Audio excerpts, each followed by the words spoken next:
Amphibians, hop in your TARDISes. You're listening to another episode of Doctor... Huh? Oh, you like the Ood, huh? Name 3 of their albums. Name 3 of them.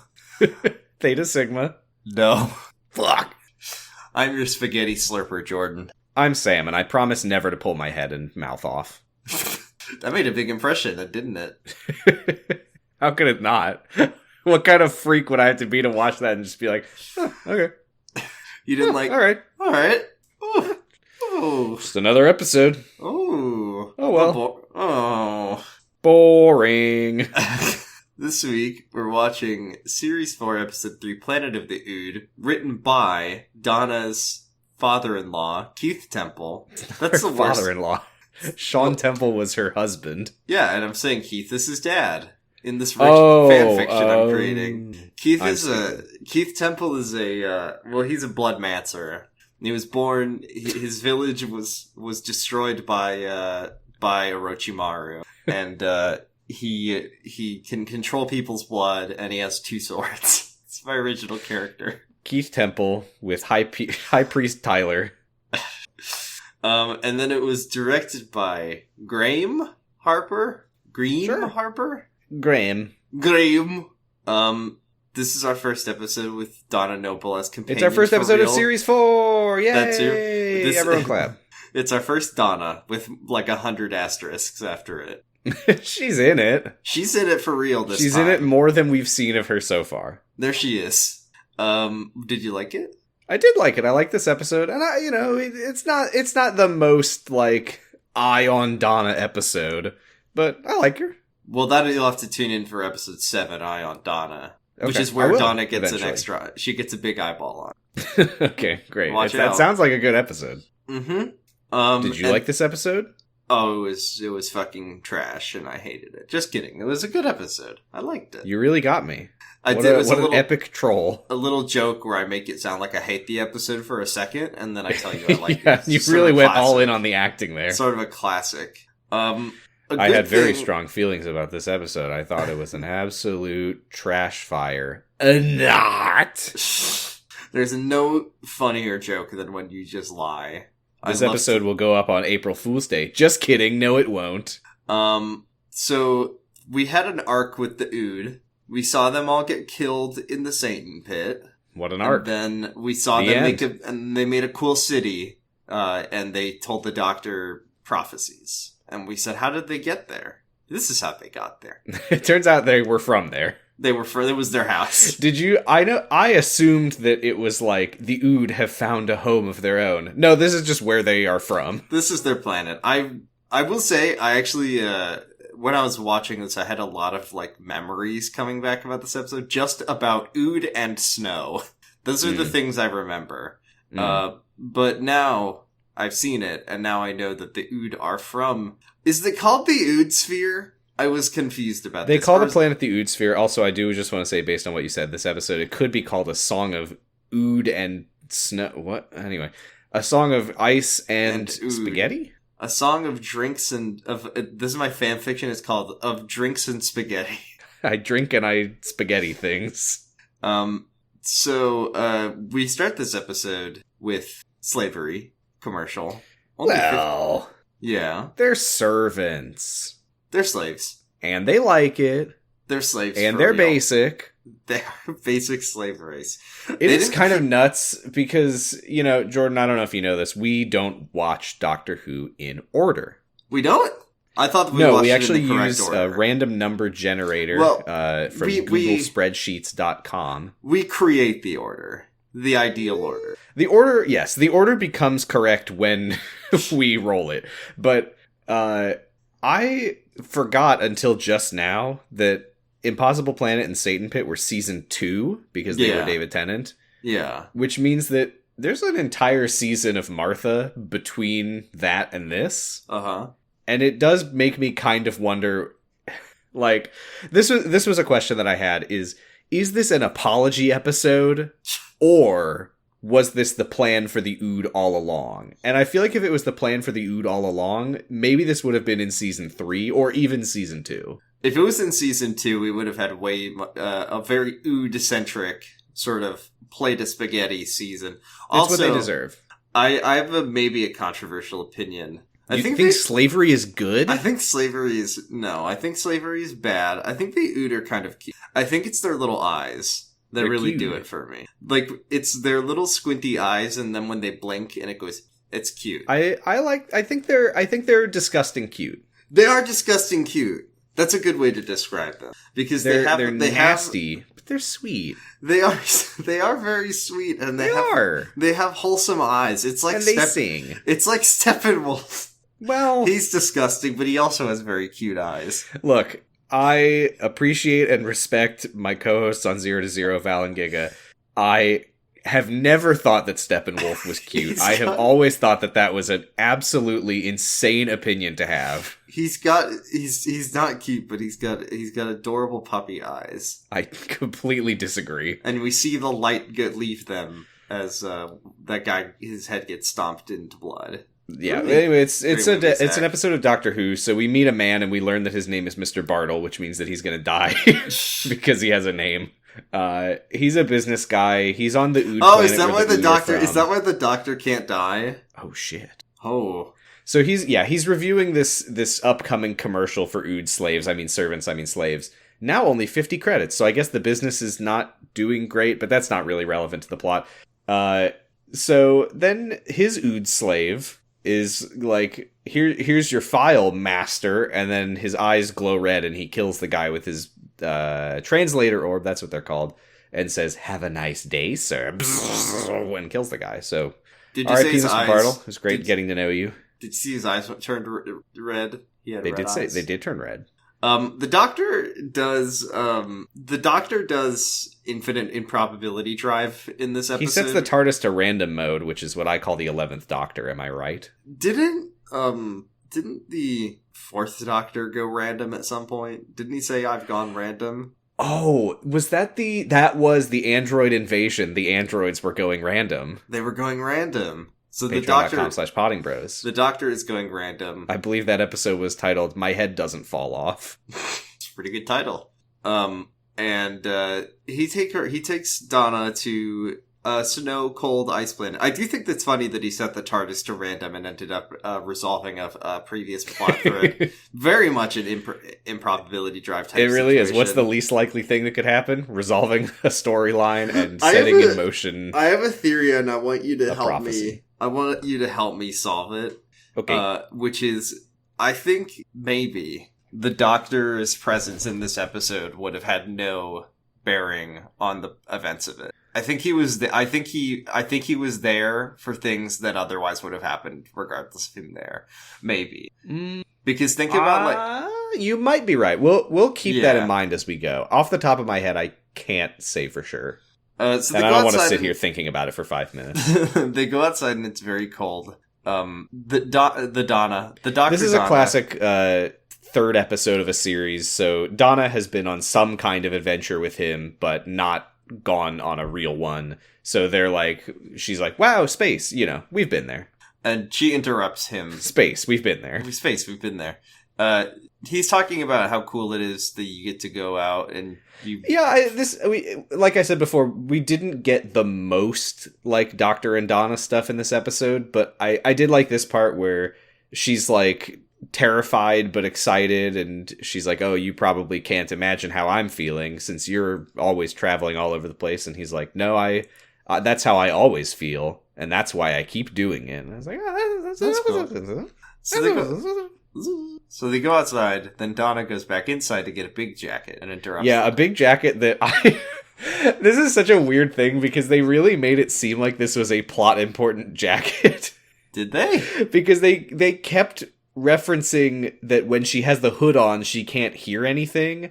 And then we start dealing with stuff of like the Ood singing, and she's like, "Oh, I can't hear it," and it's like, "Oh, it's because she's got the hood on." And then it turns out that has absolutely nothing to do with anything. She pulls her hood down, and she's got AirPods in. Oh no, Donna, no, yeah, Donna, no, step away from that wood chipper. No, she has AirPods in.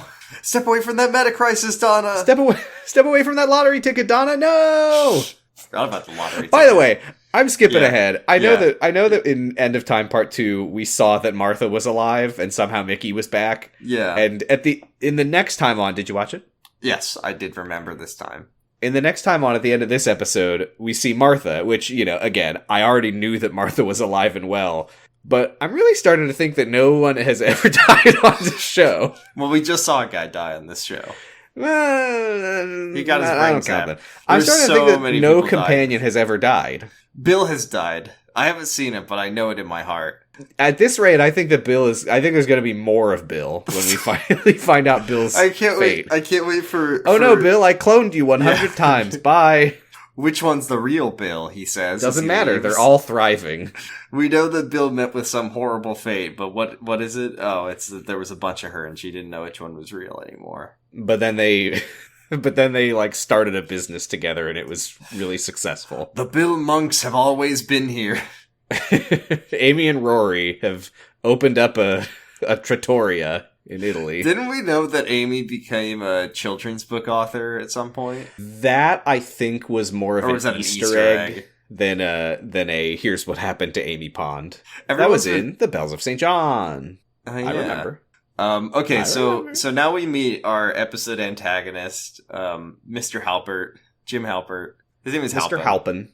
And if you ask me, he's not helping anything. No, his character trait is bald, and his character trait is drink. Those are his two...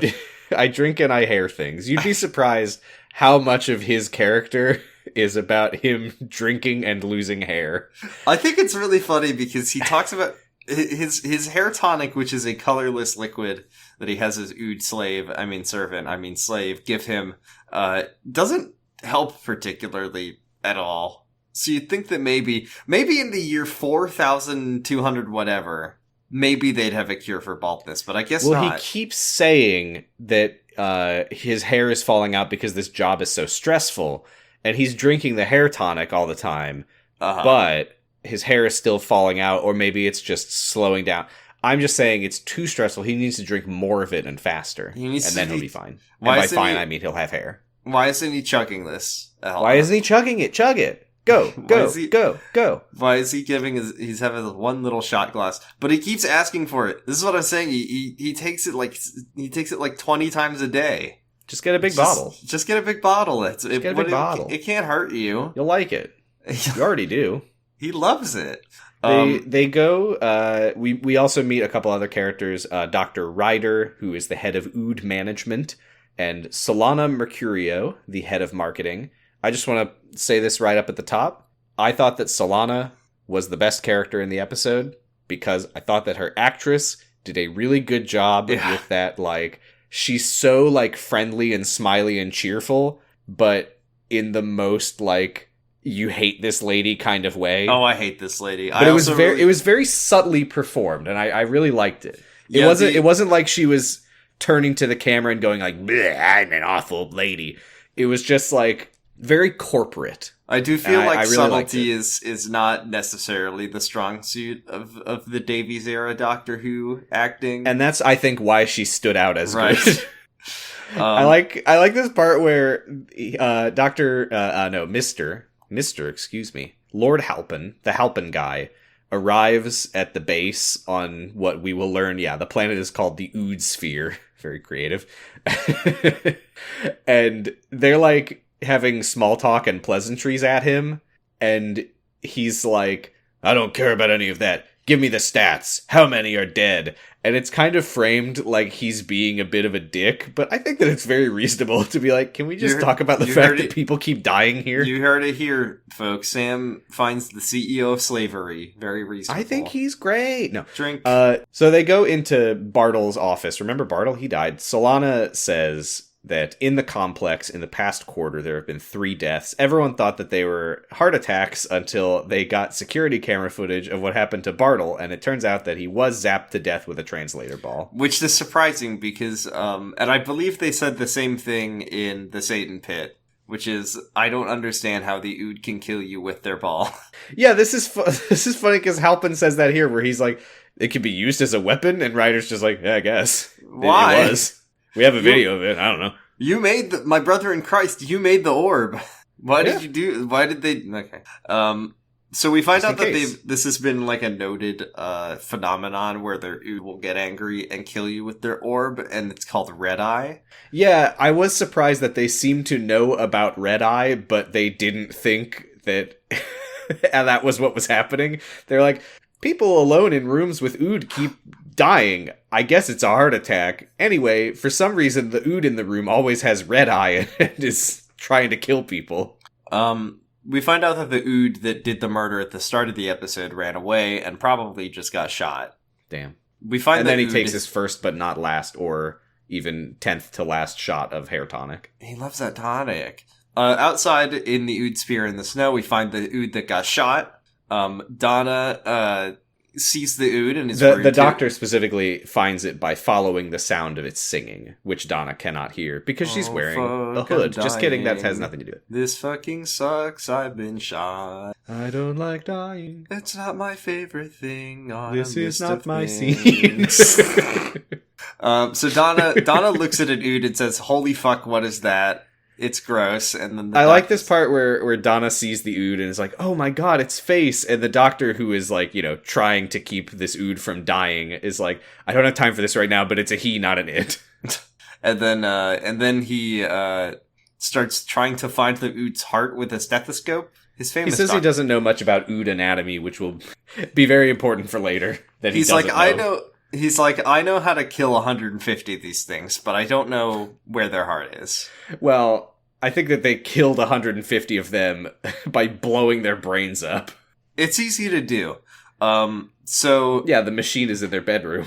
Donna is like trying to talk to the dying Ood, just to be polite, just exchanging pleasantries. Yeah, she's like, "Oh, what's your name?" The Ood says Delta 50. And I guess that's as much of a name as they get. There is a part here where she like picks up the orb and tries to speak into it like it's a fucking like walkie-talkie, and the doctor's just like, don't do that. You put it down. Before the Ood dies, the Ood says, "The circle must be broken." And then he goes Red Eye mode, and then he dies. And then Donna is like, "Should we bury him?" And the doctor looks at the camera with it, and he's very serious. And he says, "That's Stella." Which that was a little bit weird to bring it up at all, and just be like, "No." What are we gonna get a scene where the doctor and Donna go get shovels out of the TARDIS and spend 10 minutes digging a big hole to put the Ood in? Yes. It's just weird to be like, "Oh, the snow will do it." Like, I mean, yeah. until it doesn't anymore. And then someone's just gonna find Delta 50 when the snow starts to melt and be like, "Jesus Christ." Then the doctor is like, "Okay, I've seen this happen before. The telepathic communication of the Ood can sometimes be like taken over by other things." And then she said, "Well, what did it last time?" And he said, "You don't want to know." And then you really want to know? I don't think you want to know. It was biblical Satan. It was Satan from God. It was Satan from the movies. And then Donna says, "Okay, well, if you're not going to take this seriously, I don't want to talk about it anymore." Anyway, they see the building. They run over where there's a group of investors arriving to see what's up in the business of ooding. And Solana welcomes them. The doctor and Donna run over with psychic paper held aloft, and Donna says that they represent Noble Corporation PLC Limited Intergalactic, which is pretty funny. And then they get a little awkward when she says, "Welcome, Dr. Noble, Mrs. Noble." And there's only one TARDIS. I liked the way they said this because both the doctor and Donna are like, "We're not married." Donna's like, "I will never be married to Sean Temple and have a cool father-in-law with 2 swords." Who wrote this episode? And I like, thank you, future father-in-law. I like this moment because it felt a signal to us, the viewer. They were like, "There's no funny business of this one. These two are they're gonna be just friends. Don't worry." That's fine with me. It's gonna be okay. You don't Donna, need to... we have to go on a mission to the friend zone. We have to go to the kissing planet. We have to take our TARDIS down the tunnel of love. No. So they walk in, an alarm starts going off. This is the first of 2 times in this episode where Solana has to tell the investors that the alarm is not an alarm. The Ood are going fucking crazy right now. Watch out. Yeah, she's just like, nothing to worry about, everyone. That's just the alarm that goes off at the end of a shift. And they're like, okay, great. We go back to the corporate management and security. We meet a new character, Mr. Kess, whose his job in the episode is to be the most evil comedy cartoon villain. Yeah, which is fine. Yeah, he tells Halpin that there's a red eye ood on the loose. Halpin, by the way, is like, I don't want any alarms going off today. There's investors here, which is okay, makes sense. I love this guy. No, he's right about everything. I resonate with. We're on the same wavelength, me and Halpin. So yeah, we're like cutting back and forth between Solana telling investors, the Ood, they're not just servants, they are our trusted friends. Cut to the security team chasing down an Ood and trying to kill it. Him. I'm so sorry. I'm racist. You are very racist. If this episode was written by Stephen Moffat, if our episode was us, if our dialogue was written by Stephen Moffat, I would be calling you Oodist right now. I don't know why. Is it just because they have spaghetti faces that, like, my brain defaults to calling them it? The doctor, he made a very good point. Whenever you see someone eating a big messy plate of spaghetti, you instantly forget their pronouns. Yeah, well, they're fucking inhuman. People who eat spaghetti like that, use a fork. You gotta twirl it around the fork. When you saw Okuyasu slurping those noodles, you're like, what's it doing? What is that? I don't like it! I like you watched the Italian food episode of JoJo's Bizarre Adventure, and the big problem you have is the way that Okuyasu eats his spaghetti. Okay, so have some manners. So, we learn that there's a stage beyond Red Eye, which is when the Ood goes rabid and water comes out of its spaghetti tendrils. Sloppy sketty. I really didn't like that. Listen, I think the Ood are very cute, even when they're red eye, but I don't like when their water is coming out of their spaghetti mouth. No, why would you? I would be worried if you did. I know it's supposed to be like saliva, so it's almost sort of a viscous slime type secretion. It's Alfredo sauce. That's disgusting. Moving on. That's disgusting. Don't mix Alfredo and marinara. That sounds like you? I think that could be pretty good if you were doing like a food crime against Italy. So, Halpin says to capture the Ood and bring him to Dr. Ryder and don't let any of the investors see. We also see Halpin's Ood servant is named Sigma and has a big Sigma on his jacket. And we met Sigma in the end of time.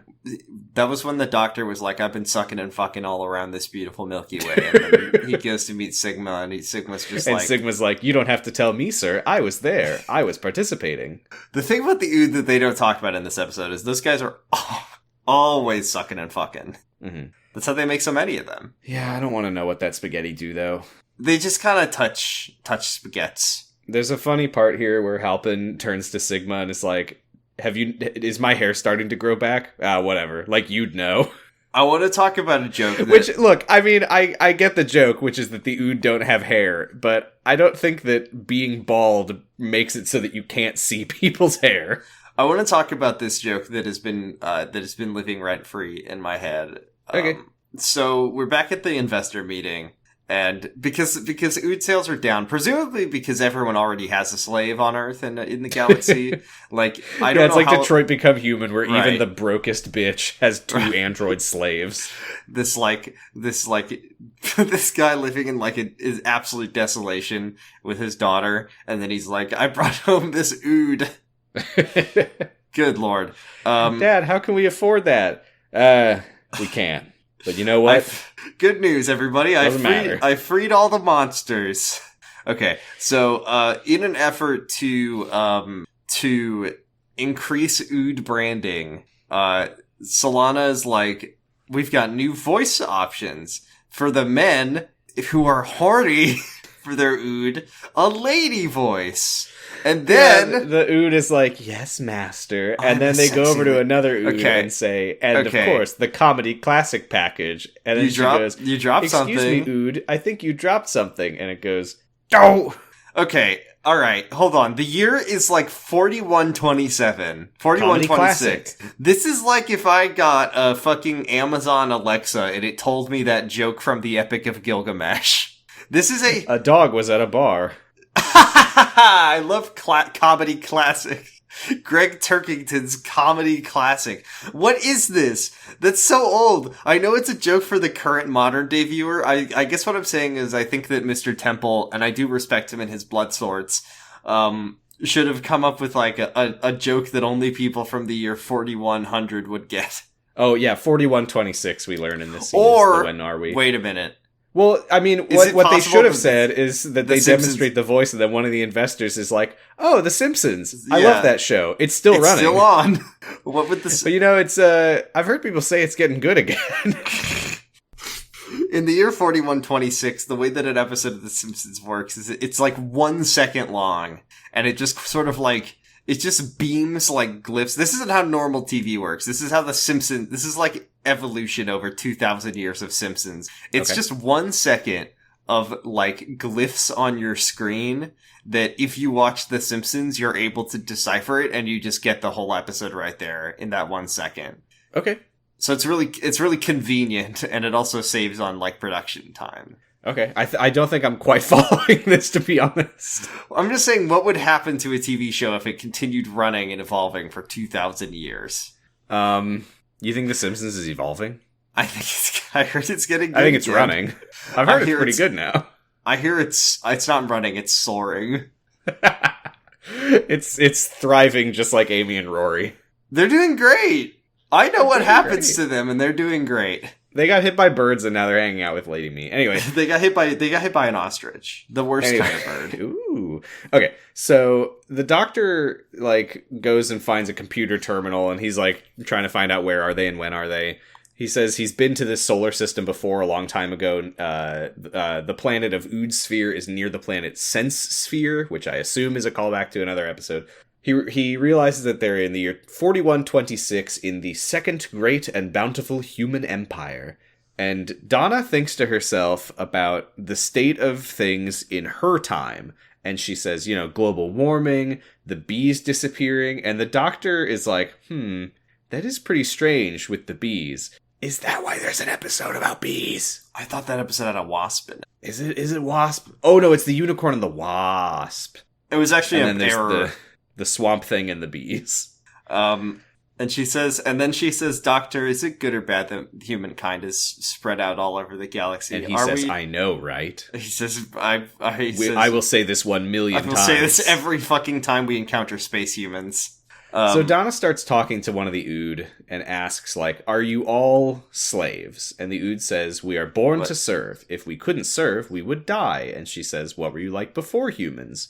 And the Ood has a weird, concerning head jerk and starts stuttering about the circle, which we will learn more about later. But then Solana walks in and continues the presentation, and they decide to sneak away with a map that she gave them earlier. We're now back with Halpin Ryder in the Big Spaghetti. The rabid Ood, the one that's making Alfredo sauce. Mm-hmm. And Halpin's like, have you seen he asks Sigma for his opinion, and Sigma's like, we look to you for answers. I don't know what you want from me, dude. You're the smartest guy in the room, Halpin. You'd think that the man who owns the Ood factory would understand that the Ood don't do that. They don't help. I mean, they help, but they don't like, you do the thinking, I do the drinking. Great. So Ryder says that he's worried about the state of Warehouse 15. Ooh. Oh yeah, they talk about Warehouse 15, and it's been sealed for 2 centuries now, except for I guess when he went there as a boy. I think that what was confusing here is that I think that he was saying that what is in Warehouse 15 has been sealed for 2 centuries. But yeah, it was confusing because then moments from now, Halpin is like, I've been in here recently. Anyway. 200 years ago when I was a little boy.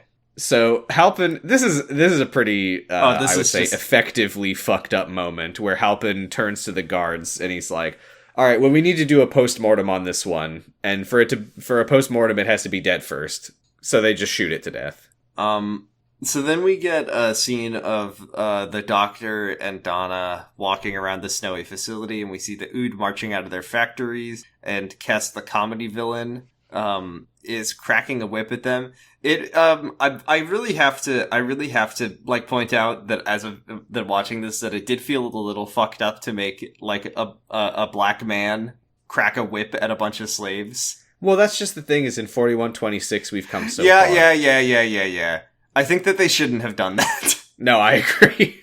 I think that they shouldn't have done that in this episode. Yeah, well, Donna is watching this and she's like, oh my god, they're not servants, they're slaves. Yeah, Donna. Yeah. Good job. You thought they liked it? Well, they said they like it, so. Yeah, and the doctor, by the way, is just like, I think that I owe them some assistance here after what happened last time when I let them all die. Well, they died with honor, so it was kind of great. They died without honor, but they were retroactively honored, which is fine. So, Halpin and Ryder go to Warehouse 15, and Halpin, I don't remember at what point I guess it's like a family business, like his family, like, own all the Ood. I guess so. This was something that I found kind of confusing, is like, we learned that Ood are used as slaves, like, throughout the human empire, and apparently, as far as I can tell, this is it. This is the planet of Ood, the company that produces and distributes Ood. This is the guy. This is the king of slavery. I know this isn't what you're saying, but what it sounds like to me that you're about to say is it's really fucked up. I think that the slaves should be a publicly owned commodity. No, not at all. Just that it didn't feel like they really gave this the weight of like, well, I love that this is all labor. I own labor. This is the king of slavery, and also slavery is not doing very well financially right now. Like, yeah, which I guess is good. Like, they're not selling as many slaves as they used to. Which I think that's an interesting idea, and it raises some questions about what's going on elsewhere that are never explored. So I don't even know why they. That's what I was thinking about. Like, do the Ood die? This is like, honestly, if I was Halpin, if I'm going to think like a slave CEO who has a monopoly on slavery, instead of adding Homer Simpson's voice, which we haven't heard. We haven't heard Homer's voice in like 200 years since they added the glyphs. Just program in forced obsolescence. These Ood die in like 6 weeks. Can you just, let's just take a moment and imagine a world in which we're living in a cyberpunk future. I said cyberpunk just to make it more future. It doesn't have to be cyberpunk. Mm-hmm. And all the world, everything that we know is built on the back of slave labor. But they like it. But inexplicably, slave labor just kind of just starts to become a little bit, dated. And it's not really as popular anymore. And then the company that produces and distributes the slaves is like, don't worry, guys. We've got it. It's a new voice pack for the slaves where they sound like W.C. Fields. Yes. Once again, you're not focusing on the timetable here. This is 2,000-plus-year-old Yeah, I know, comedy. but I don't know who was the most famous comedian of the year 24. There was this guy, his name was Silius of Rome, and he was, man, this guy's material was so fucking good. I'm sorry that the best I could do for an ancient Roman comedian was the name Silius. I was trying to remember what, Poopy Anus. What? There was some guy who was named Poopy Anus. I don't remember who he was. No. It's just a thing that goes around sometimes when people learn that there was a guy named Poopy Anus. They didn't need comedians in ancient Rome because that guy exists. I'm looking up Poopy Anus. That was enough. Oh, he was the emperor. No, he wasn't. Come on. Marcus Clodius Poopy Anus Maximus. With your emperor's name Poopy Anus, you have no need for jokes or comedians. Everyone's just laughing in the streets. And how funny that Sorry, I knew that his name was Poopy Anus. I wasn't ready for Poopy Anus Maximus. Oh no, I'm 4 years old. Every time I laughed at the joke, I become 1 year younger. Here's the thing. The Ood don't need a funny voice pack. The Ood can just say, did you know that there was a Roman emperor named Poopy Anus Maximus? And I'm like, shit, I'll pay 100 credits for that. Sorry. Hold on. Wait a minute. Hold on. Yeah. This is a level of detail that I didn't plan on getting into, but at the beginning, when we see the commercial, the commercial is like, now for only 50 credits, you can own your very own Ood. And then during the presentation, Solana is like, and you can add on the variety voice pack for an additional 5 credits. That is an additional 10% of the value of the slave. That seems pretty expensive for something so trivial and stupid. Once again, he's running this company into the ground. They need to just let the Ood die in a couple years. That's true. At the beginning, before Mr. Bartle dies, he's like, I'm not happy with the state of things. Yeah, me either, man. This guy Halpin seems to suck. But unfortunately, it's a family business and he's the king of slavery. He's the king of slavery. They need the mad boy king of slavery has driven them into the ground. We need to seize the means of slave production. Why does one company get to tell everybody how many slaves they get and whether they sound... This is an Elon Musk type thing to do to make the slave sound like Homer Simpson, if you ask me. The Ood will not be provided with a fart button. Fart button, yeah. There was also a mention that we didn't talk about at the very beginning when Bartle mentioned that he was like, "Can you bring me the file on the like sales to the military?" Oh yeah, to the military. They're like really the main, fucked up. Yeah, the armies of humanity. Who are they fighting, by the way? Are they fighting aliens? Are they fighting Sontaran? Are they fighting other? This is like a... There's gotta be a sci-fi novel out there where two nations settle their differences by just sending their genetically engineered slave army. Oh my god, look out. Here comes the most powerful Ood of all. It's the Slurping Man. Yeah. Like, both sides of this conflict have no actual care about whether or not their Ood die. It's more about, oh, you've just cost us so much money. No, my thing that did a Homer Simpson impression. Whenever Ood gets shot by other Ood, they go dough. Oh God. Anyway, I do think that the slave company. What if that was happening? If there was one of the Ood from the presentation demonstrating the voice pack was one of the Ood that is later gunned down in the facility, and then we just hear open fire. Oh. Okay, so they go into a big stinky smelly room that smells gross, and they look at something off camera under a big catwalk and they say, "Yep, it's still there." Okay. This is the part where Halpin says, like, "I haven't been here since my dad brought me here as a kid. I still remember the stench. Son, nothing's changed. There's still a big stinky thing. Son, one day you will be the king of slavery." Really? You mean it, Dad?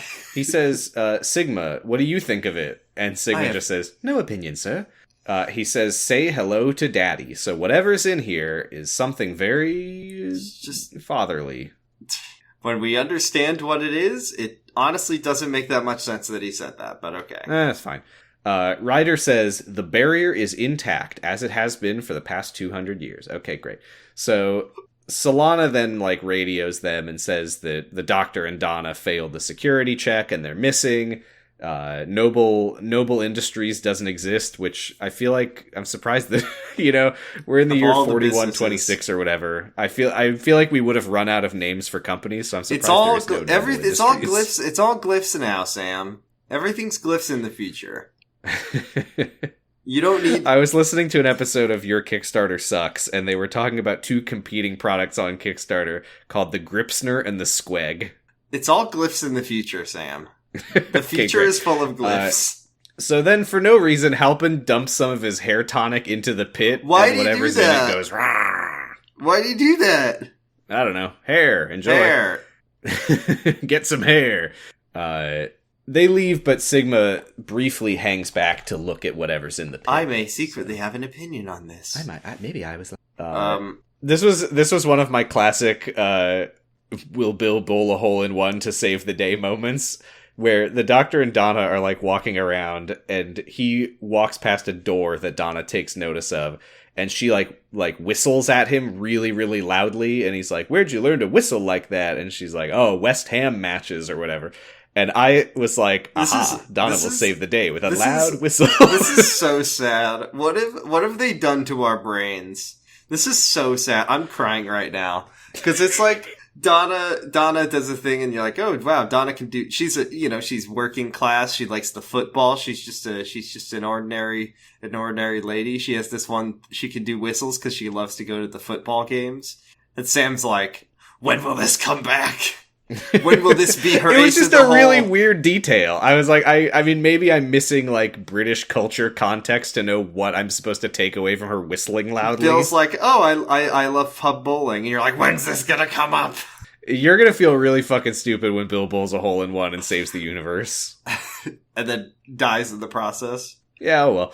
Anyway, they go Bill, inside. The bowling ball has a chain hooked up to your heart. If you bowl it, it'll rip your heart. It'll rip your heart out. Bill, don't do it. I'm sorry, Doctor. This is what I have to do. Playing the anime OP music as Bill's chest just gets ripped open by the bowling ball. Anyway, great. So they go into this warehouse. I'm not done being mean to you about this. You're not done, or you are done? I'm not done being mean to you about this. Why can't it just be a thing about her character that she likes to go to the football game and do a big loud whistle? I just don't know what is. I don't know what's important. Everything matters. Why does it need to be seating? It's not good. This isn't Kylix Y. Everything matters. Everything matters. Also, if you look at my notes, you'll see that what I wrote was, "Will that matter? Who knows?" I'm gonna delete the who and the S and pretend it's spelled differently. Will that matter? No, it's just a thing Donna can do. Oh, here. Can you delete the word knows and before who write the word doctor and then put a question after it? The ultimate question. Silence will fall when the question is asked. They go inside and it's a warehouse full of shipping containers. I have one more joke about this. Okay, great. It's in this, what's it called? The Rebel Flesh.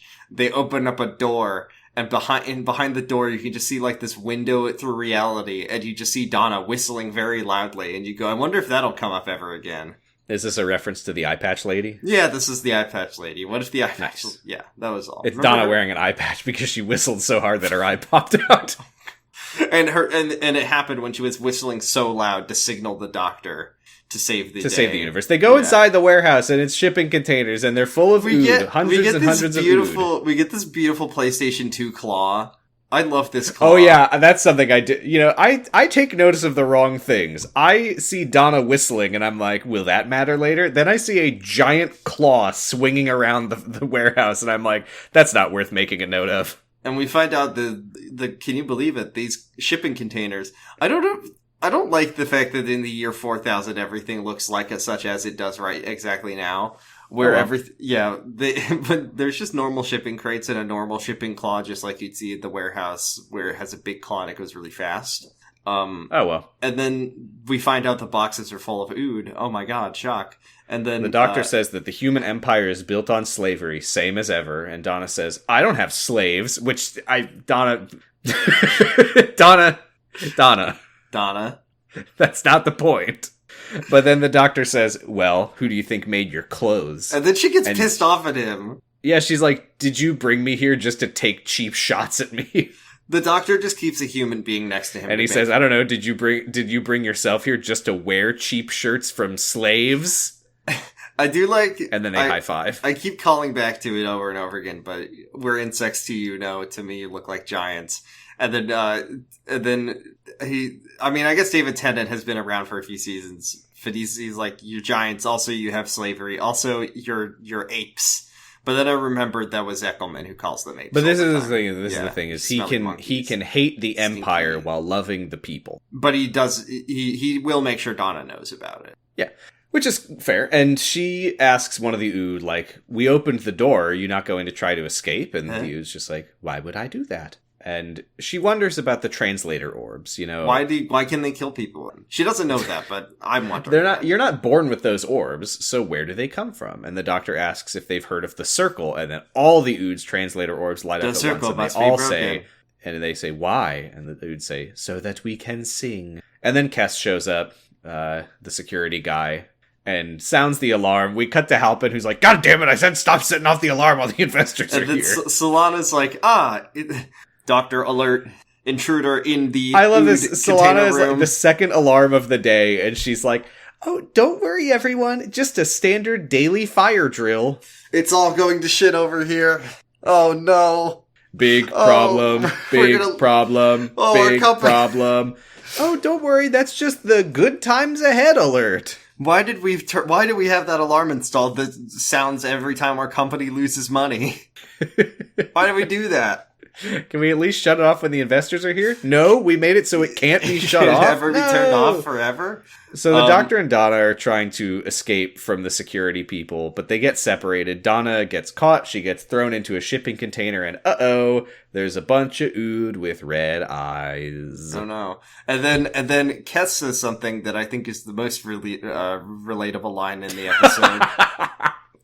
This is my quote. This is so fucking stupid. This guy, his only characterization is that he's, like, incredibly bloodthirsty and cruel, except for this one part where he becomes a little boy and he's like, everyone, the doctor's mine. I'm gonna play the claw game. I'm giving this my cool time moment. I've always wanted to drive a big crane. I've always wanted to drive a big crane.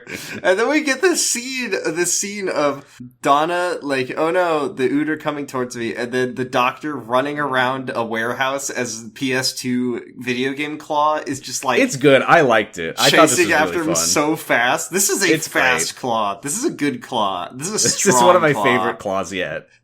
They make the most beautiful claws on the Oot sphere. You really have to see him to believe him. Yeah, but the doctor I can't remember exactly how it happens, but he ends up like tripping or whatever, and the claw starts to like descend toward him, but then Solana jumps in next to Kess and is like helping wants them alive. He was gonna fucking gore the doctor.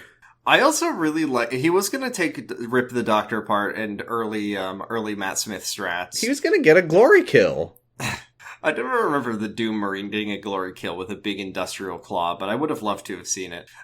This is when that would have fit perfectly in that This game. is what when I began to think about Solana, like, running around giving orders to people, and I guess that she's an executive, but I dislike that she's like the director of sales. Well, I didn't write it down. She said director of marketing and galactic liaison. Oh, she's the galactic liaison too. Sure. Whatever that means, that's her. Sort of some kind of comptroller. Although, to be completely fair, it was Halpin's orders not to kill the doctor. She's just here to relay. And he's the king of slavery. They don't have radios on the Oot sphere. Except for the numerous scenes where people are talking to each other on the radio. Mm-hmm.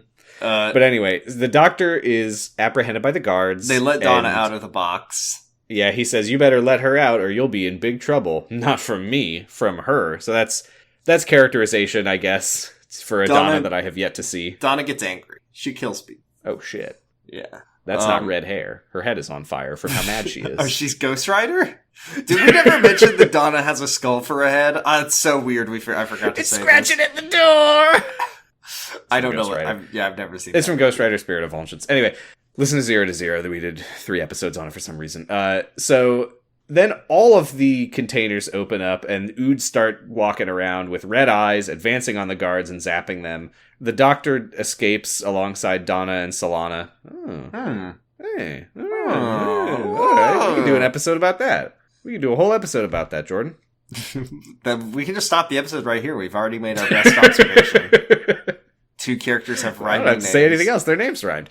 They all escape the warehouse together, and Donna asks, like, do people on Earth know about this? And Solana says, they don't ask, which is the same thing. And the doctor says, well, the Ood can't possibly have evolved to be like this. And Solana says, well, I don't fucking know. Dr. Ryder would know, but I wouldn't know. And the doctor's like, you should come with us because you saw what was happening in that warehouse, and there's no way that you agree with it. I've decided that you're nice. And Solana's like, just kidding. I work in marketing. I'm as evil as it gets. Yes. There's nobody. I mean, she works in marketing for slavery. So I don't know why the doctor was like, Solana, I know there's good in you. No, there's not. Solana is beyond redemption. Yeah, she's about as bad as she works for the slave company as the person in charge of helping them sell as many slaves as possible. She makes commercials for slavery, doctor. She put a Homer Simpson voice in one of these guys. That's about as evil as you can, and she's not respecting the glyphs! Well, The Simpsons is in public domain at this point. It's in sort of an astral, like, consciousness domain at this point. You don't even have to watch it. In the year 4000, you don't even need to watch The Simpsons to have seen every episode. It's just sort of in the atmosphere of every planet and the whole fabric of the universe. You remember the Maury? The Maury, yeah. Those are the Simpsons. That's the Simpsons like. now. This is what Homer Simpson looks like today. That's Homer and Marge.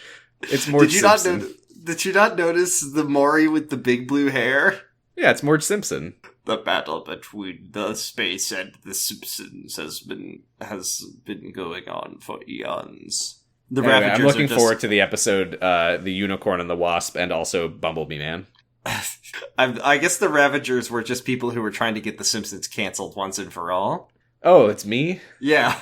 Okay, so, yeah, she, like, calls the guards and tells Halpin on them, and Kess has, like, we don't see how it happened. It was probably very bloodless, but they, like, rounded up all the Red-Eye Ood who have started to go rabid, and, like, locked them into the warehouse.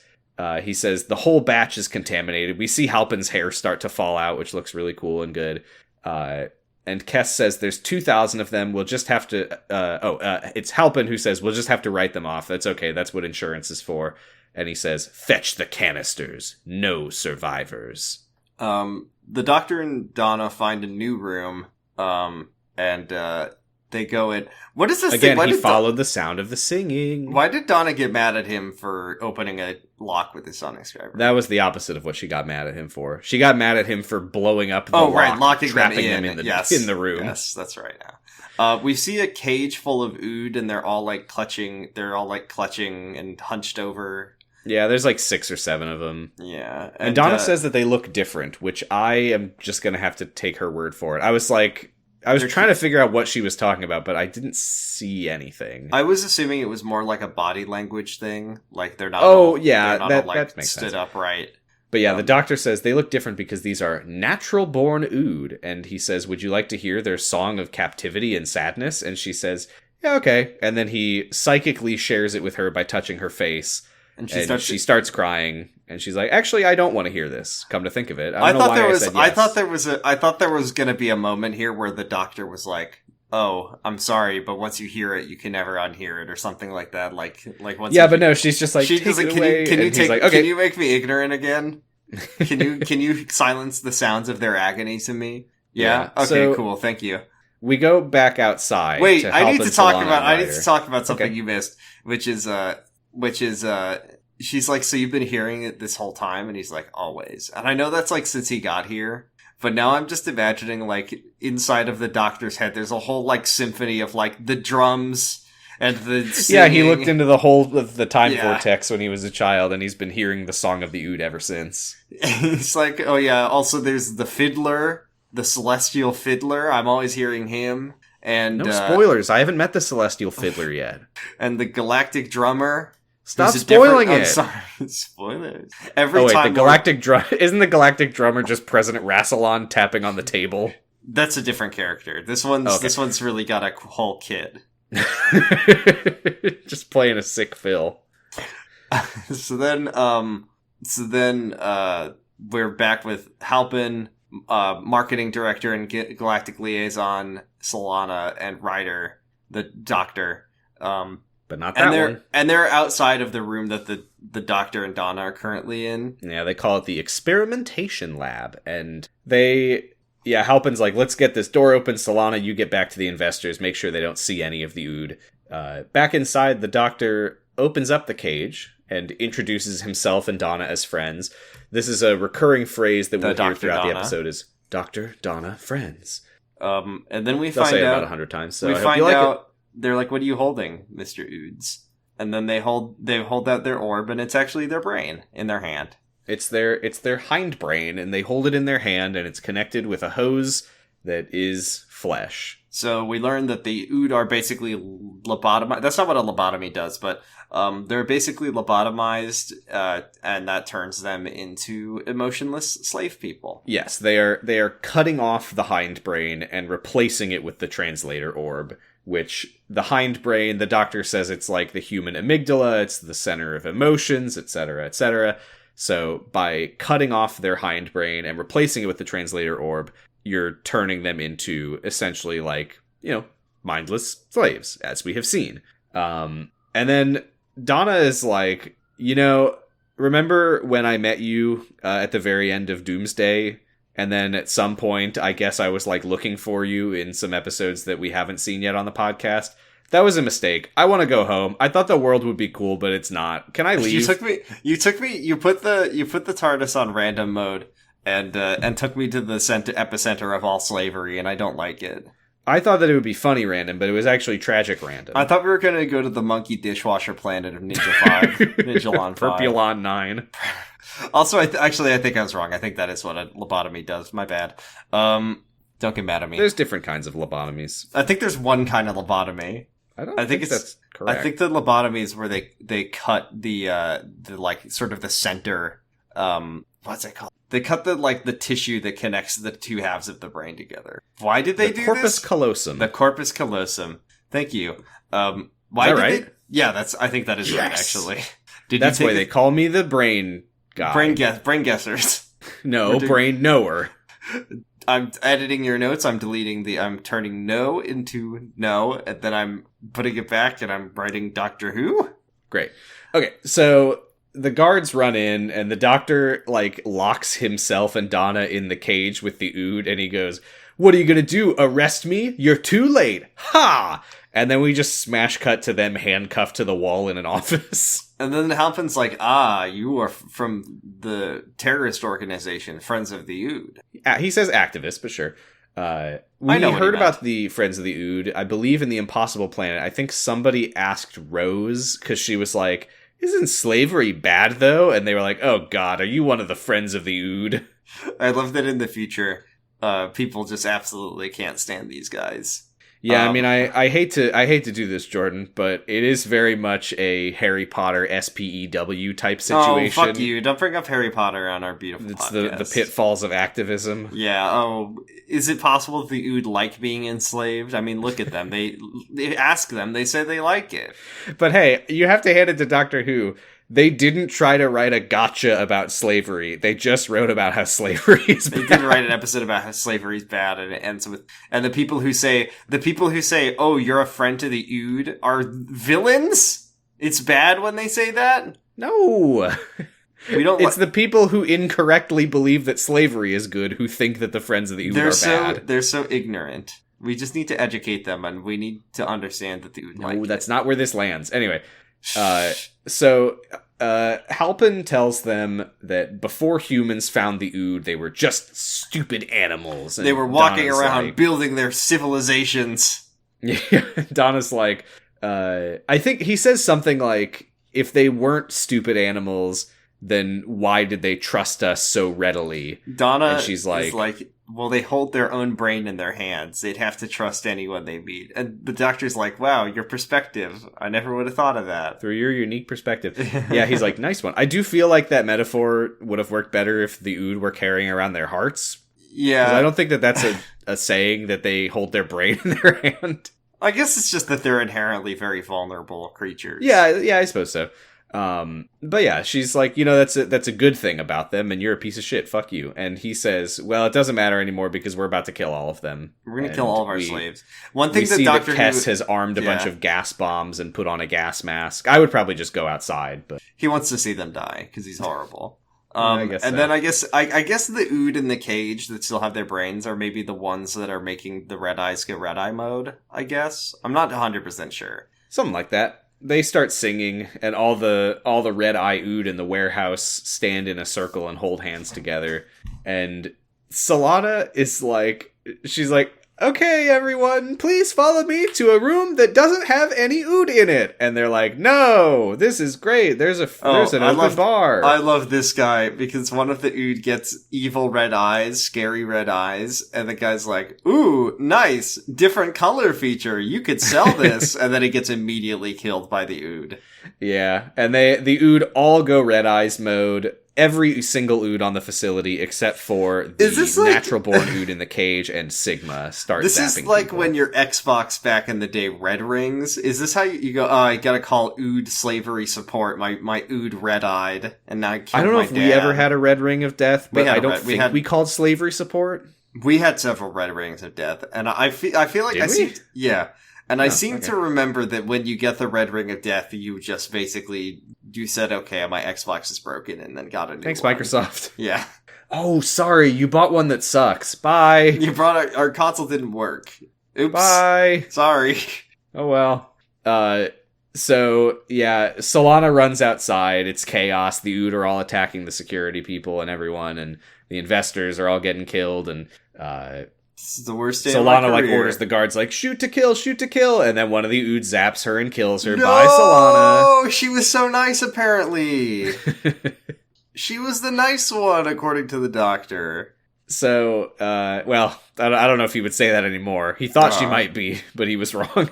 And back with Kess, a bunch of Red-Eye Ood, walk in, and we don't see what happens, but next time we see him, he has been locked inside the warehouse while the Ood have been released by the other Ood, and he has had his gas mask removed, and the bombs activate, and he dies. Oh well. Oh no.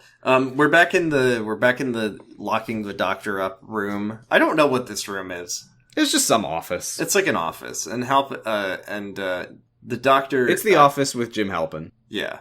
Halpin's like, okay, well, we have to go kill all of our Ood and stop this before a police investigation happens, because the Ood all over the galaxy might go crazy. Uh-huh. So they leave, and then the doctor is like, before they leave, though, the doctor has a theory that he puts out. There's a secret third thing. Yeah, if they had their forebrain and their hindbrain separated, they wouldn't be able to function between the two, being in conflict with each other.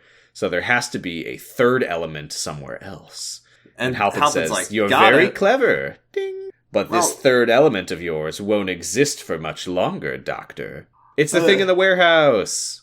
He's gonna leave Yay! them. He's gonna leave them chained up and let the Ood kill them, I guess. Yep.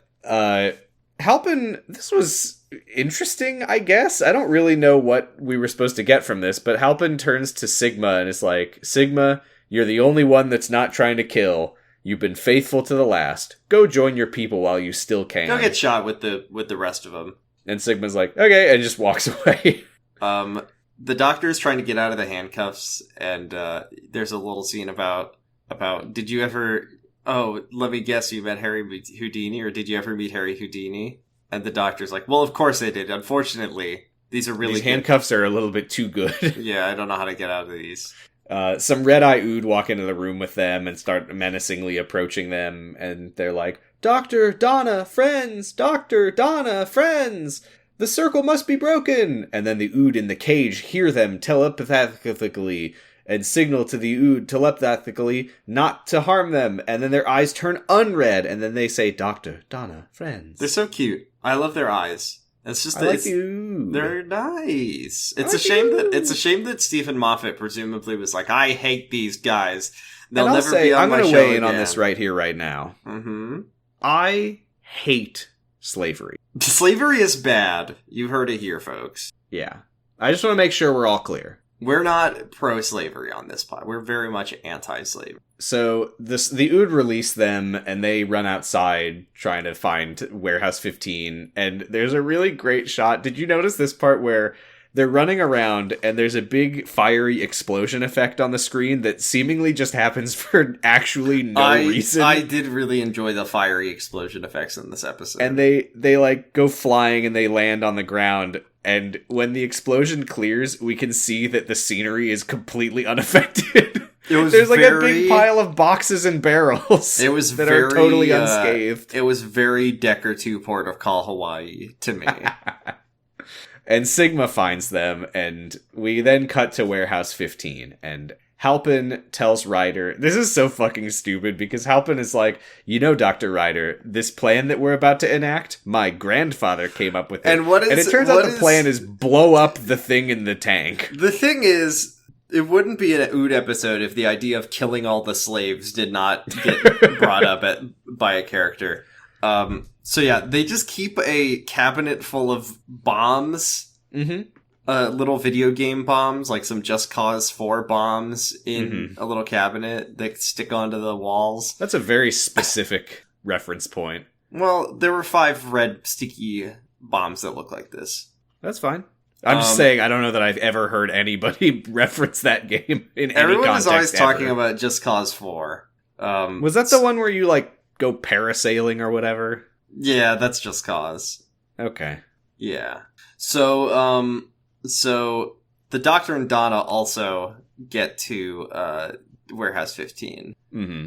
And they look into the pit from before that we didn't see what was in it, and it's a gigantic brain! It's the shared telepathic mind that connects all Ood telepathically. And they're gonna blow it up to kill all the Ood. Oh no! I really liked this weird villain monologue that Halpin starts doing when he sees them, where he's like, I think that once this is all over, I'll get into the cargo business. I've got the rockets. I've got the sheds. Like, okay, man, thank you. Thank you for letting me know about your future business plans, I suppose. Like the part where every Ood in the whole world, all the Ood across the galaxy drop dead at the same second. And then the president of slavery. The president of slavery is like, I'm rebranding! Remember those rockets and storage facilities that we used for the slaves? Well, now we use them for whatever you want. Sir, our labor... Doesn't matter. So he says that centuries ago, I guess 200 years ago-ish, they found the brain frozen under a glacier. Not frozen under a glacier, it was just under a glacier. And then they built a big circle of pylons around it. They built what? A circle. That must be broken. Oh shit, it's the circle, that's what it is! And then, Halpin tells Sigma he's disappointed in him. I don't quite... it was because he brought the Doctor and Donna here, right? Right. Okay. And then he says, my place is at your side, sir. And Halpin smiles and says, good Ood. But then he looks concerned for some reason. And we'll find out why very shortly. So then we find out the Doctor, the Doctor this is theorizes... a good part because it's a waste of time. Mm-hmm. The Doctor's like, I think that the reason that they've started breaking free despite the telepathic barrier is that they've slowly developed an adaptation to resist the barrier. And then Dr. Ryder walks out and is like, no, that's not what it is. Hello. Oh, okay. Hello, excuse me. Hi, excuse me, I have a question. Why, if Dr. Ryder explains that he was trusted with the Ood controls by Halpin, so he lowered the barrier power to its minimum strength because he's actually secretly with Friends of the Ood, and he's been infiltrating this company for 10 years. Correct. If he got trusted with the controls, I'm sorry to say this, why didn't he just turn it off? Well, I think. Oh, I don't know. Are you going to tell me that... Is it that the off switch is in here, but outside there's an Ood field strength dimmer switch that you could lower and no one noticed? I don't know, but this is a good time to talk about what you raised at the start, which was the Doctor's presence here actually impactful in any way? And I think the answer is no. Because I'm also inclined to say no. Because Ryder was working against Halpin from the beginning. Well, let's go over the events real quick, because what happens now after Ryder reveals that he's been helping the whole time is that Halpin pushes him over the railing and he gets sucked up by the brain and I guess dies. I wasn't sure if there was going to be a thing where he becomes part of the Ood consciousness. I guess the brain just eats him. Yeah, I guess the brain just gets hungry, because I would feel like landing on a big squishy brain would help cushion your fall. Yeah, I don't really know. Whatever. Bye, Ryder. Bye, Ryder. Oh well. And then this is, I think, one of the highest body counts of any episode we've ever seen. Oh, so many fucking people are dying in this episode. Halpin is he's got a gun now. I don't know where he gets it from, but he's like... I didn't even notice that he had the gun until, about this point. But yeah, he's been holding the gun this entire scene. Which, by the way, sorry to keep saying it, the guns in this episode do not look like they look like they don't have any glyphs on them. They don't have any lasers. Why are you so fixated on the idea that the future is glyphs? The future is full of glyphs. I've seen it. When? When The Simpsons figures it out. You haven't seen it. When The Simpsons cracks the code in about 2,000 years to make you not have to watch The Simpsons anymore by showing you glyphs, and everyone says, let's put this on our guns. Let's put this on our girls. Let's put this on our ghouls. I'm not following, but I do like it and appreciate it. Thank you. So, Halpin is kind of he's like, I'm going to shoot you. I've never done that before. But he's kind of going wonky mode. I do like this line. He says, I've never shot anyone before. I can't say I'm going to like it, but it's not exactly a normal day, is it? This is one of the weirdest villains they've ever had. He's such a freak. Well, Sigma's like, would you like your drink, Mr. Halpin? please have a drink. And then he's like, wait a minute. And he's like shaking and he's sweating and he's wet. And he's like, oh, you poisoned me. And Sigma's like, no. Natural ood must never kill. I guess Sigma didn't go red eye because he's not. He's actually got his brain in the little ball. It's like it's just a little cup to hold his brain. He does have a translator orb though, so he's not a natural ood. Well, I'm saying maybe it's a fake. Maybe he's just got his brain in there. Huh. What we find out is that over this entire time, for who knows how long, Sigma has been giving him something called ood graft, suspended in biological compound. Which I'm not sure about this one, gang. I don't know about how any of this works, and I also don't know how the first time is presumably Halpin bought the hair tonic, right? He was like, my hair tonic. Or maybe he said, Sigma, could you go out and buy me some hair tonic? And Sigma's like, ood tonic? Is that what you said? Okay, sir, got it. You wanted ood graft suspended in biological compound. Apparently ood... See, okay, so what we see now, is the doctor says something fucking crazy. Which is, he says, our subconscious can make many shapes. It came out in the Red Eye's revenge, in the Rabid Ood's anger...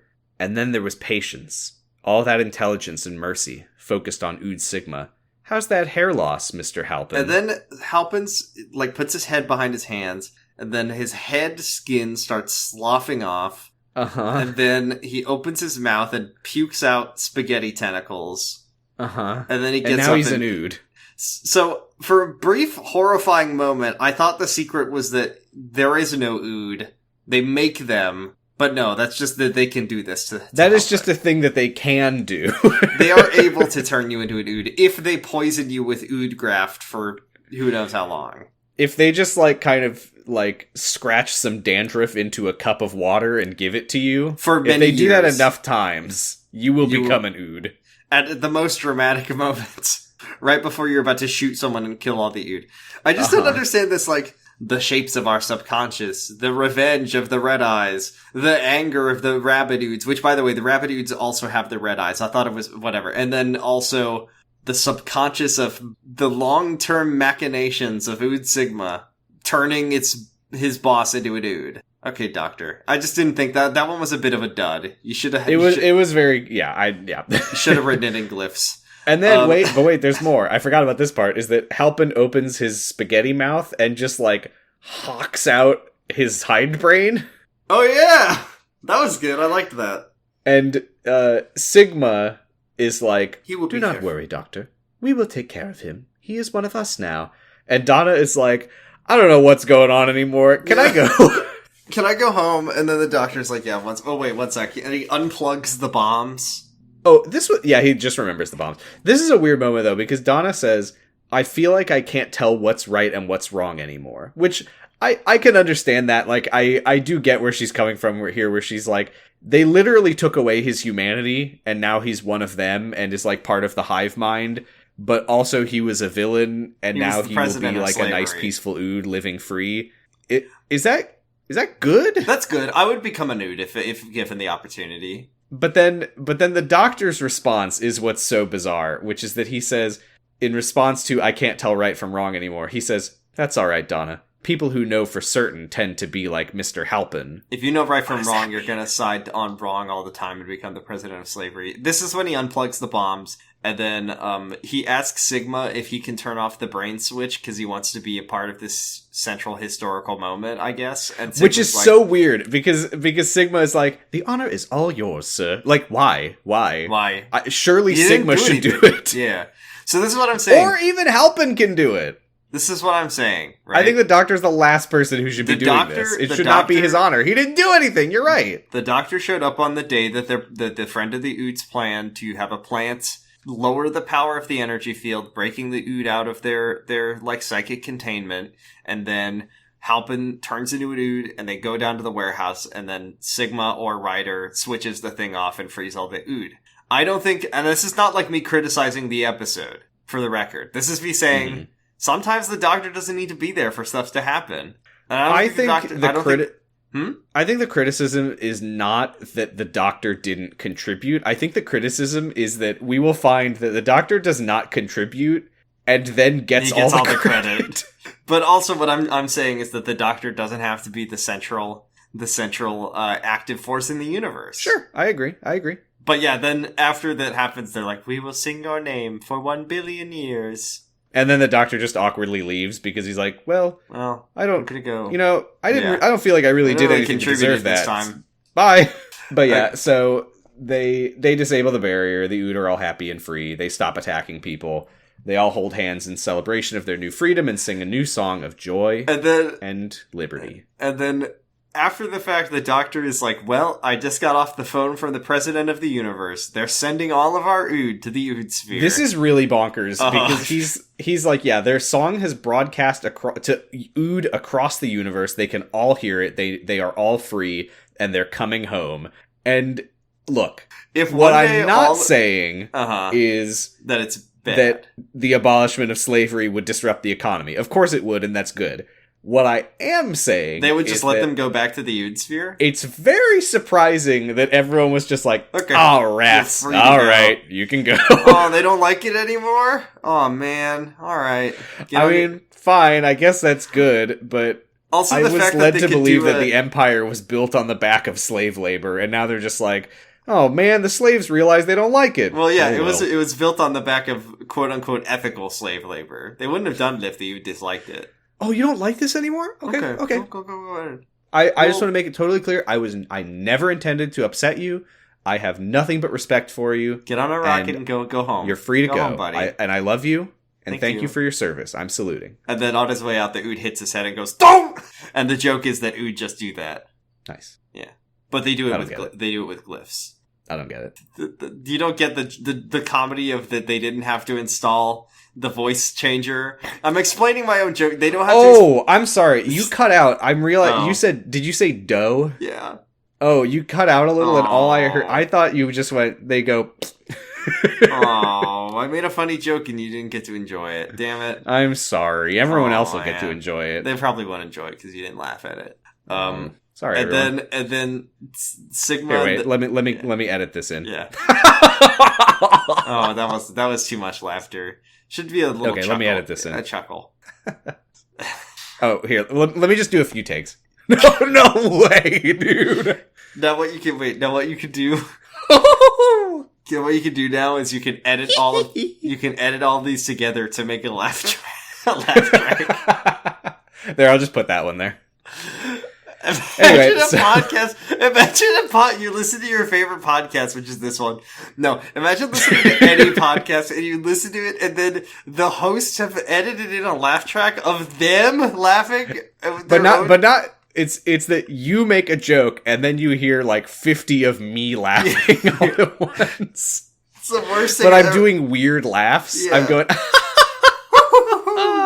You're trying to make your laugh sound different enough to be able to create a cohesive laugh track. It's the worst thing I've ever heard in my life. Okay. It's pretty good, though. So, Sigma, this is great, is that Sigma is like, thank you so much. You can stay if you want. There's room in the song for you, which is a very sweet line. Yeah. And the Doctor says, I've got a song of my own. And it goes, da-da-da, da-da-da, da-da-da. And Sigma said, this is nuts, because Sigma says, there's room in our song for you. And the Doctor says, that's okay. I already have a song of my own. And Sigma says, every song must end, Doctor, and yours will end soon. Which I think we get a flashback of that in the End of Time Part 1. But that is so nuts. Sigma's like, do you want to stay? No, I'm good. Okay, you're going to die soon, by the way. By the way, did you get my message I sent to the lady on the bus? Pork chops tonight. So Sigma and the rest of the Ood send them off with a song of thanks where they go, thank you, thank you, thank you, thank you, Doctor and Donna, and says, our children and our children's children will sing your names forever. The Dr. Donna. I like that they call them the Dr. Donna. It's good. It's fun. And then they just like kind of awkwardly get in the TARDIS. Okay, bye. I mean, what do you do when... the end of the episode. What do you do when... Next time on Doctor Who, Martha's alive, and she says, Doctor, you have to come back to Earth, and there's alien stuff happening, and Sontarans are there, and Donna says, Doctor, did you turn Martha into a soldier? And then a Sontaran says, stare into the face of death. And then he shows his funny Sontaran head. Maybe this is the first episode with Sontarans in it. Or maybe it's not. I liked this episode. It was good. I was into it. I wish that we had seen more of the Donna that I'm told exists, but I did like her just fine, and obviously that is no fault of the episode. I think it's good after the Satan pit that the Ood got to become like people and not a basic slave race. I'm glad they got freedom. They built like a really cool super civilization really, really fast.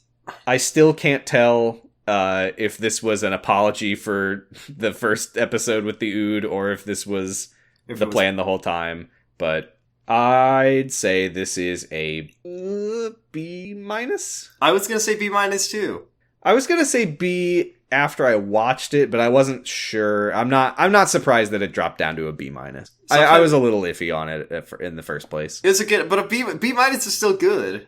Yeah, it's still a good grade. It's good. It's a good episode. It's just not the best episode. It's not the best. It's a good episode. There was not enough glyphs. There was not enough glyphs in it. It's a good episode. I actually, for the record, glyphs aside, because I do love, I love a good glyph. I do think that it was pretty funny that the year 4000, everyone's just like, just as they are right now. They're just like, but in classic Doctor Who, if they had gone to a 4,200 years in, they'd all be wearing big, like, diapers.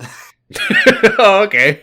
Remember when they were wearing, like, these awful lampshades in, the Dominators? Oh, yeah. And then they put one of the lady companions in it, and it's supposed to be sexy. She's supposed to be and then I think they zapped Patrick Troughton's nuts for a while. They zapped his nuts because he couldn't do, like, he couldn't put a square peg in a square hole. They were making him play, what's that game? What's Square that one peg and square hole Where's simulator? that one where you gotta put, it's like, it's not called concentration. It's called, it's the one where you have to put all the shapes in the little holes before they I think pop that out. is concentration. Or perfection? Perfection. They make him play perfection. And the commercial scared the shit out of me. Why did it scare you so bad? Do you not remember the commercial? Maybe you were a little too young for this commercial that I'm thinking of. It was, so for anyone who doesn't remember this game, it was like not a board game, but like a toy game, like when you're a child in the 90s kids. And it was like a board full of shaped holes, and you had little plastic pieces on sticks with different shapes that you had to try to put into all the holes of the same shape before the time runs out. And if you run out of time, then the board like blasts up and all the pieces go flying everywhere and you go, oh no.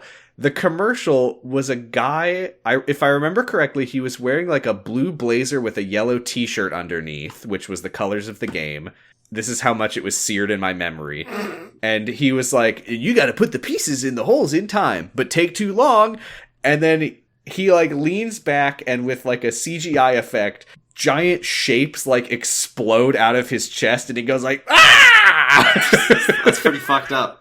You don't remember that? There's blood and gore.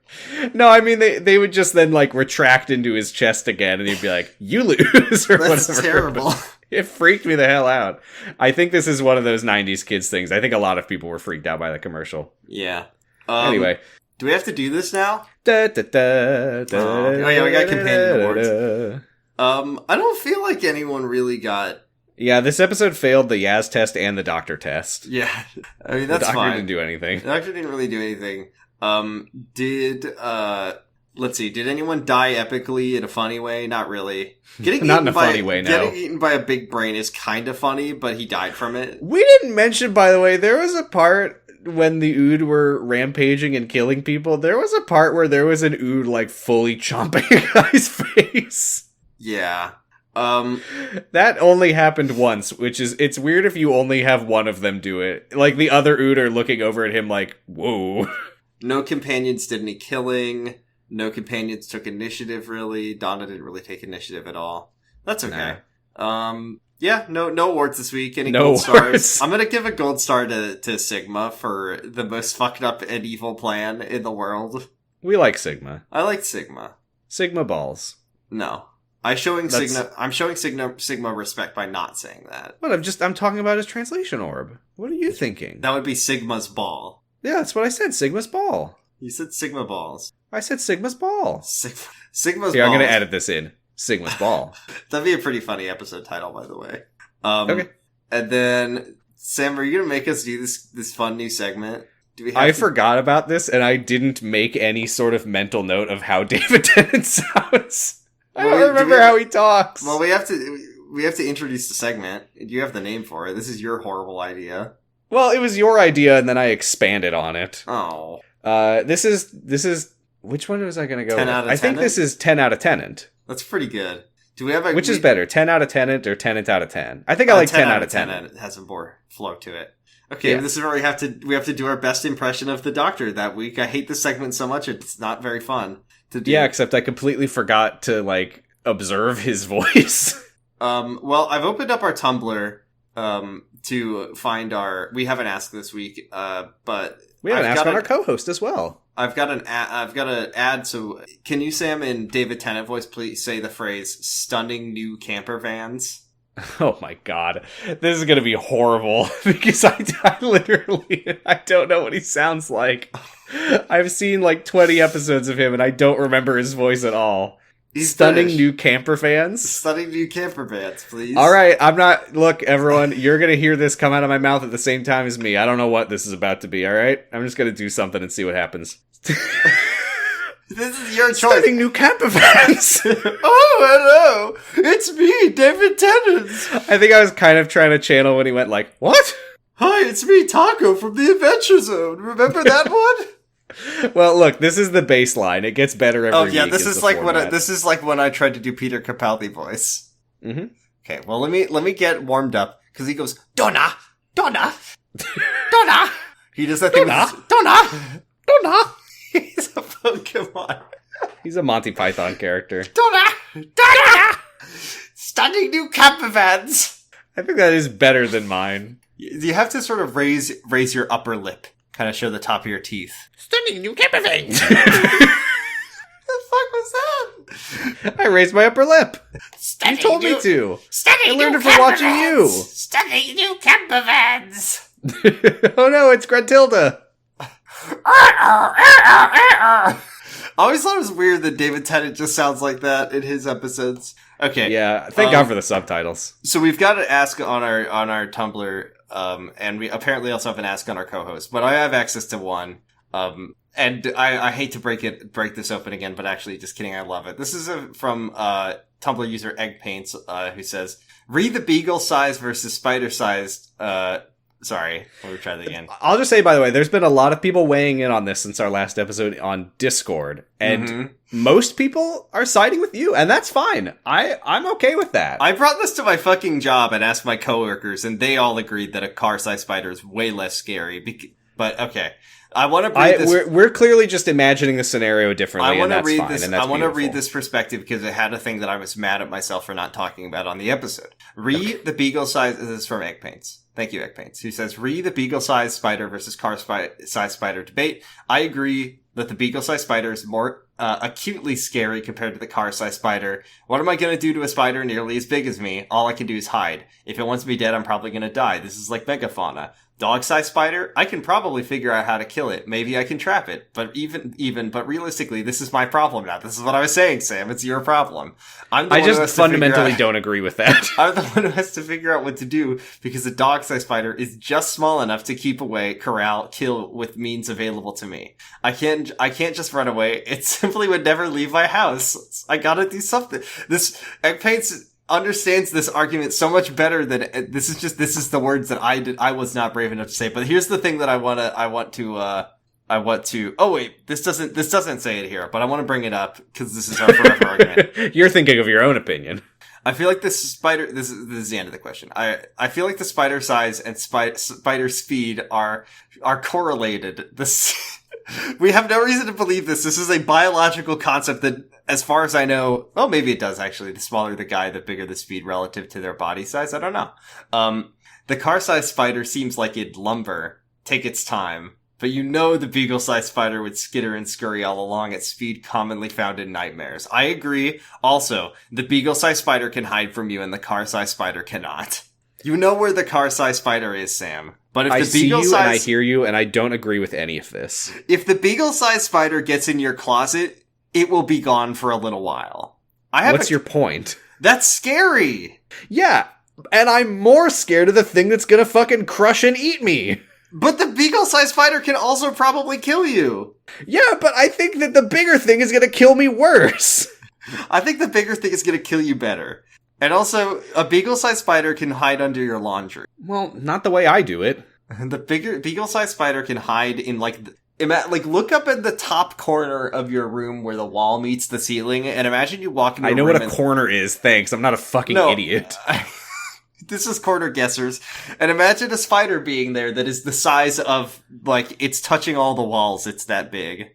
Okay, now, Jordan, here's what I want you to do. Yeah. I want you to look in literally any direction. Uh-huh. Oh, car honking outside. Yeah, it's or is it a spider? Spider. I want you to imagine that you've lowered a VR headset onto your face. And now, in every direction that you look, there is one gigantic spider on top of you. But that's, like you said, that's a movie monster. That's not as scary. That's not as visceral. And it's not scurrying as fast. It's like what Egg Paint said. It's not as fast. I can outrun the spider. It doesn't matter. It's on top of you. It's eating you now. It's someone else's problem. It's not. It's your problem. I don't have to be the one to deal with I need you to this. understand this, Jordan. It's your problem. You have to grow up. I don't wanna. You're being an entitled millennial socialist. When it comes to giant spiders, I do not believe in this sort of rugged individualism. They want to go to college for liberal arts. Or I do believe in it. I don't know what I think anymore. They don't want to go to big spider killing school like the rest of my grandparents did. Can you read our co-host question? Thank you, Egg Paints, for your Yes, insight. this is from frenemy of the show, Sauce. Thank you, Sauce. After watching nearly 60 episodes of Doctor Who, do you consider yourselves fans of the show? If not, how would you describe your feelings for the show as a whole? There's a number of questions here, but I'll read the whole thing. Furthermore, what are your feelings on the fandom culture that has grown around it? I'll just spoil right now. I don't barely see it. know anything. I do not see it. I've been re-listening to some of your earlier episodes, and both of you expressed dismay at actually liking the show. Is that something you still feel is present, and how much of that is influenced by the more cringe moments of the show versus embarrassment about the Super Who-Lot culture, which it played a part in inspiring? So let's take those one at a time. Do you consider yourself a fan of Doctor Who? I think I said I was a fan of Doctor Who. I like it. It's good. I wouldn't call myself a fan of Doctor Who. I like watching it, and okay, hold on. What does it mean to be a fan? I would just say, if we weren't doing this podcast, I would not watch Doctor Who.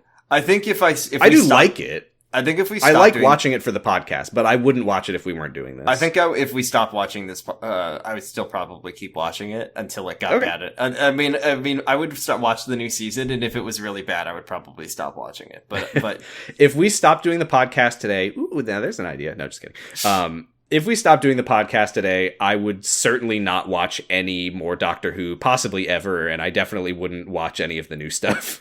You would just go back to watching... But I do like watching it, and that does mean something. You would just watch New Year's Rockin' Dalek Eve, or whatever that episode was called, over and over again. For the question, how would you describe your feelings for the show as a whole? I would say that I've done 2 podcasts now with you, Jordan. One where I watched a show that wanted me dead, and one where I watched a show that was a friend... who challenged me. Sort of the difference between a car-sized spider and a beagle-sized spider. I don't agree with that at all. But I would say that with Doctor Who... Calling guy likes why a friend who challenges you is so funny. It's a friend. It was someone who was your friend in 5th grade, and then when you went to middle school, you found out that it was in love with its adopted sister. Which I'm glad to say I've never experienced in real life.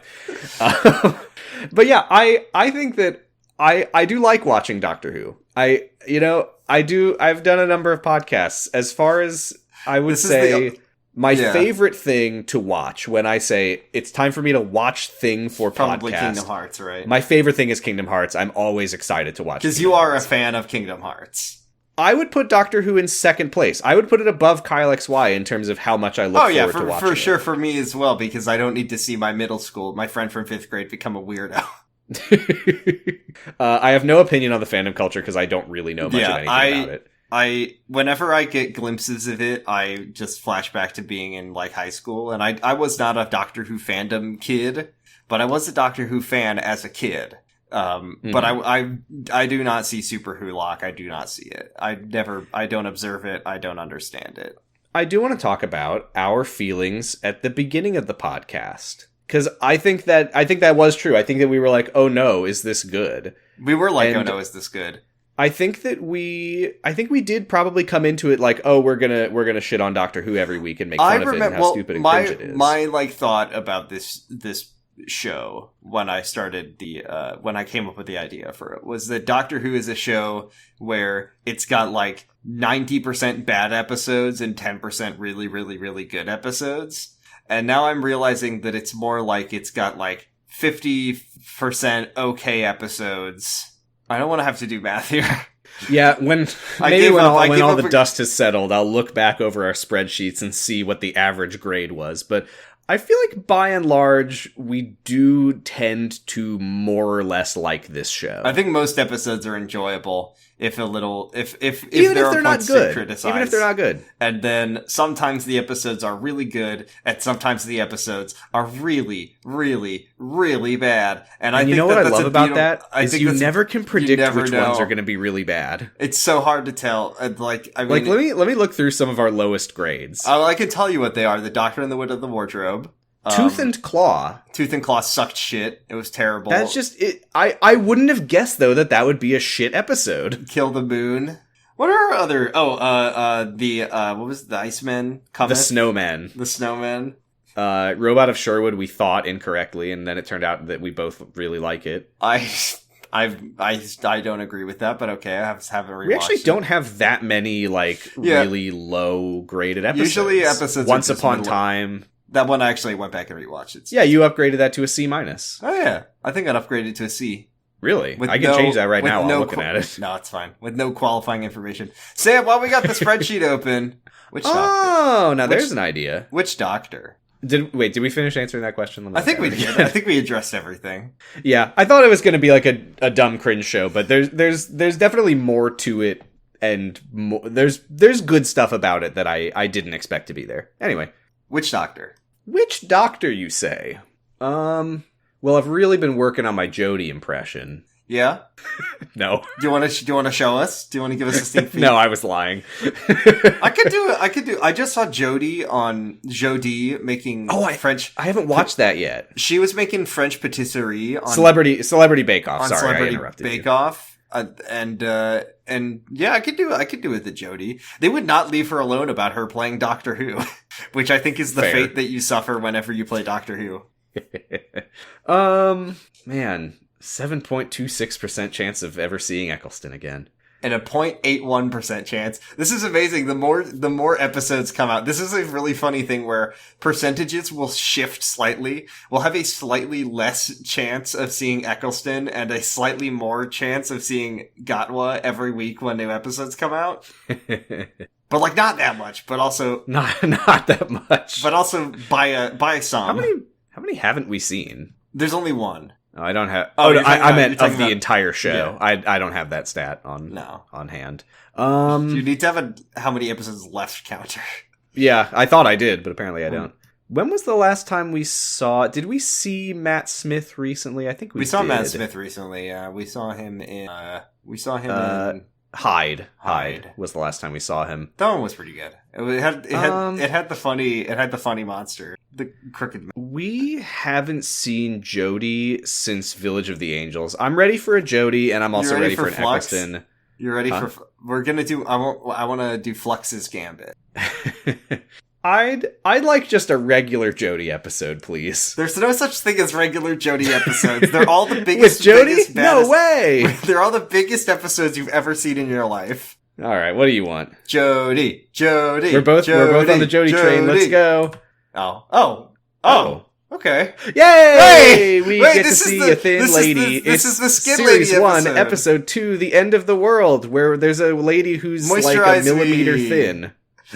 It's the Moisturize Me episode. Yeah, what was her name? Evelyn? I want to clarify, when I said Sylvia? yay, we get to see a thin lady, I mean front to back, not side to side.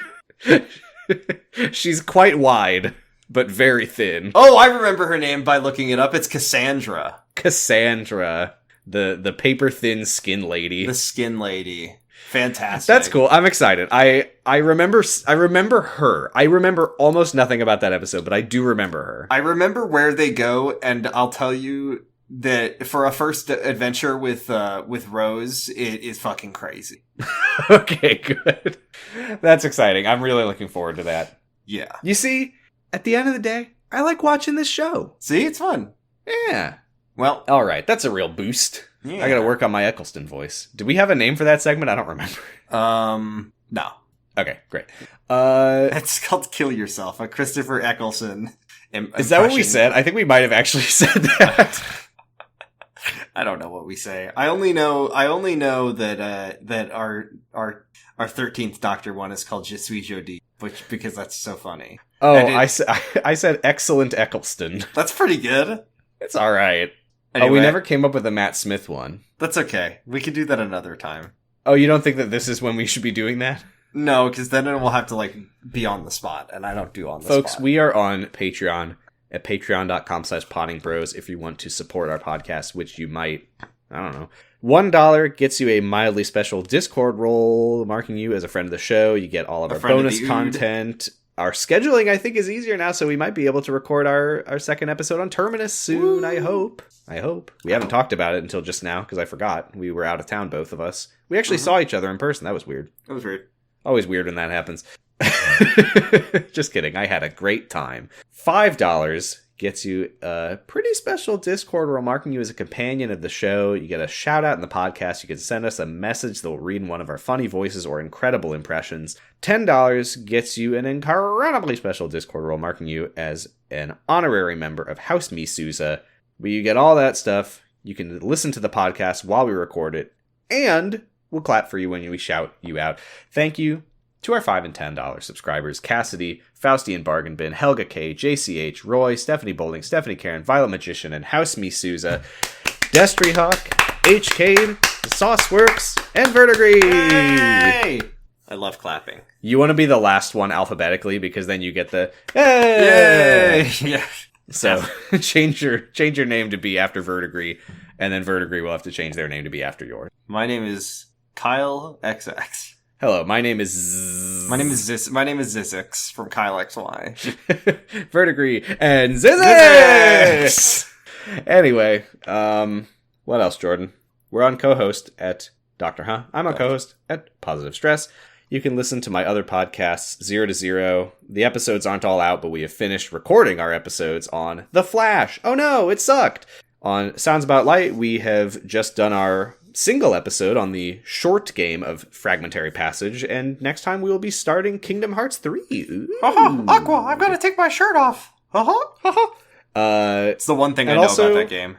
Also, I was on an extra credit recently about Wikipedia, and I was also, very excitingly, on episode 400 of the F+, and we read from Not Always Right, and it was a lot of fun. That's very exciting. Yay! You can find me on Kamurocho Radio. It's a podcast about the Yakuza game series, and we are just about done with the Yakuza. We've got one chapter left. Jordan. Yeah.